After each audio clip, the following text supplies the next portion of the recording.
Retro Rob plays everything. Hey, Rob here, and today I'm going to talk about the AtariBox. I generally don't weigh in on these kinds of things except in the news groups, but I've seen a lot of misinformation, or at least what I consider to be misinformation going on about it in the news group. So I thought I would set the record as straight as possible. The first thing I'm going to start with is why should we believe anything Atari says? The idea that Atari has been a failure for the last, 30, 40 years, and that is true, but Atari has had a turnaround. They are now a profitable company, and I've actually got a little bit of data to support that. They have been on the rebound for about 3-4 years now. They decided basically that they wanted to turn it around. They have a president. He's from France, which whatever. I'm an American. You know how we are about that. Come on, man. Atari was an American brand, but you know what? I'd rather see it revived by a Frenchman than not revived at all. But anyway.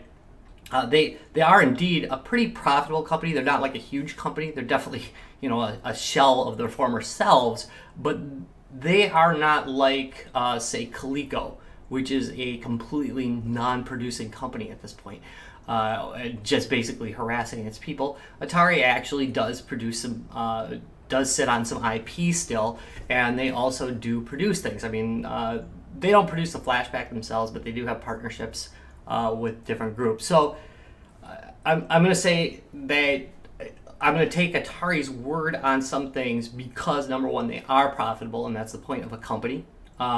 Number two, they've been doing a fairly good job lately. They're not, like I said, you can't expect, how much can you expect out of a rec?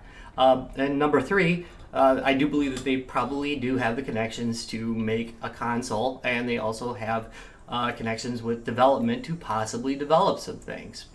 But I'll be getting into those caveats in a minute. So anyway, there's why I'll believe them. All right, so the first point I want to make is that it's been going around that it'll be like an Android box or something like the NVIDIA Shield.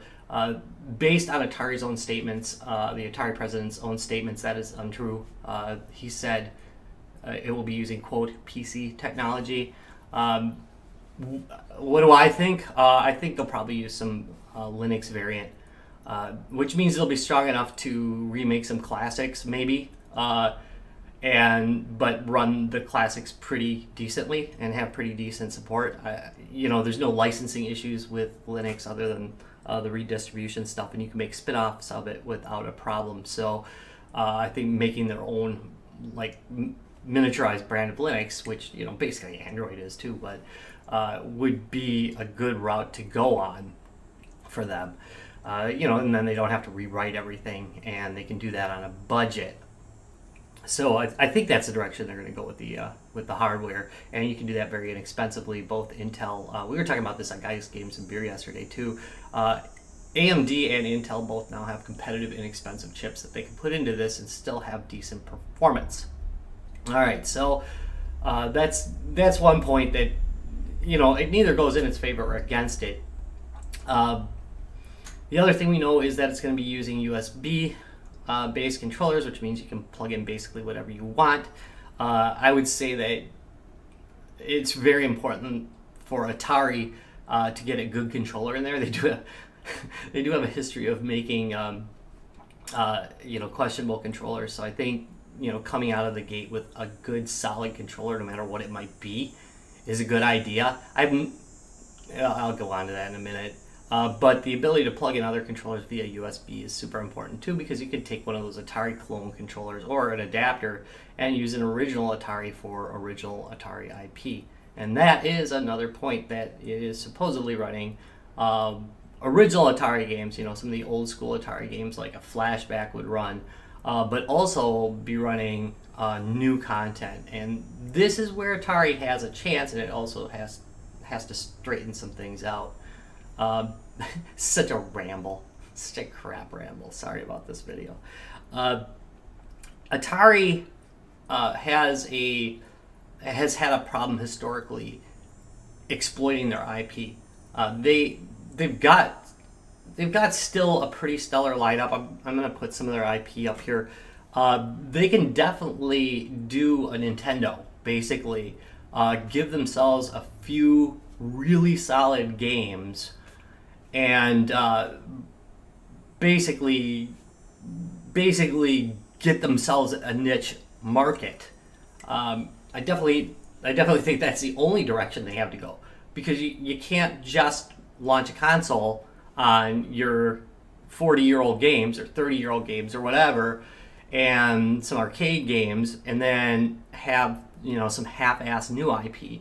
They've got to get talented designers, which they do have access to talented designers, and they need to develop that IP correctly. They need a strong lineup. I would say they're kickstarting this console anyway.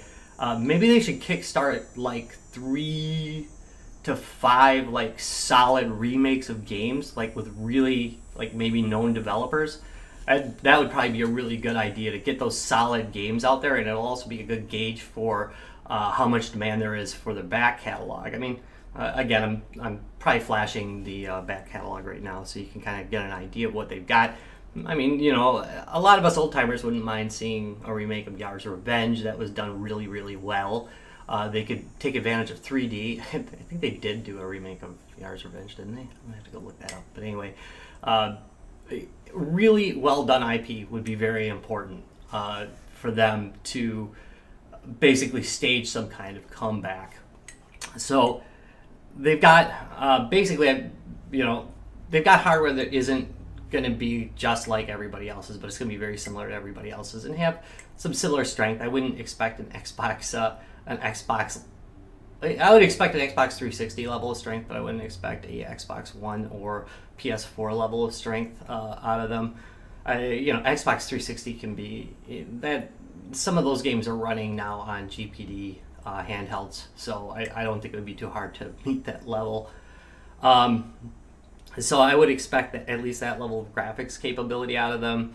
I think if you remade some of their games that way, be great. Man, again, ramble. So sorry about the ramble. All right, so the points in favor that I'm saying they might stand a chance are, again, number one, leadership that has proven they can now make a profit, an IP base that's fairly decent, the use of standardized hardware which keeps their production values pretty low. I think there's a lot of interest in a new Atari. There's not the interest they would have got years ago, but there's definitely a strong interest there from older people who can actually afford to buy these things as a disposable item and not as their main console. Kickstarting, I think, is smart because it's a good way to gauge interest in something, and it also doesn't put their company at risk, which I believe that one. And then finally, I'm going to make one really big point, and it's kind of a very American kind of view, but it's also a very English view, is that Atari would have to come back and somehow dominate the gaming market. Atari does not have to dominate the gaming market to stage a successful return. There are companies out there like GPD, JXD, all these Chinese companies that don't make a whole lot of money, but they do make money, and they stay alive for it. And I guess that's my point. If Atari does right and makes people happy with this one, it could, you could see another AtariBox, an AtariBox 2 coming out. But as far as this particular device goes, they don't have to win a console war. They don't have to win a home war. All they have to do is pull a profit. And Atari almost certainly knows enough to pull a profit on it. Whether we're going to be happy with what they come up with or not, it's hard to say. I believe that the president of Atari truly wants to see an Atari resurgence. He's very interested in that. Everything he's done has been to strengthen Atari, but it's been a long time for them. And as I've said, I don't know, probably said it about 3 times in this ramble, Atari hasn't been good at exploiting their IP in the past. They need to do that to make this successful. So, will I buy it? Yeah, of course I will. I'm a freaking sucker for every one of these. I buy like Famiclones like nothing. Of course I'm going to buy the stupid thing. Will it sell? Will it sell well if they kickstart it? Yeah, probably will. Will they produce something that's decent? I give it about a 50-50. I mean, you know, it's gonna, again, we just gotta really see. They haven't really released enough information to truly go on. Now I hear in a few days we're gonna hear some more, so hopefully I'll be able to update this video with some more information in the upcoming days and weeks. Wow, what did I say, upcoming?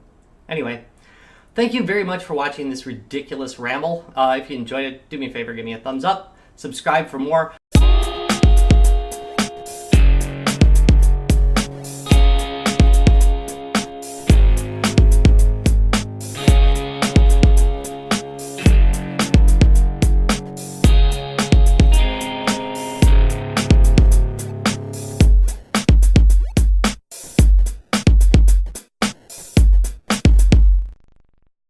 Retro Rocks gaming videos.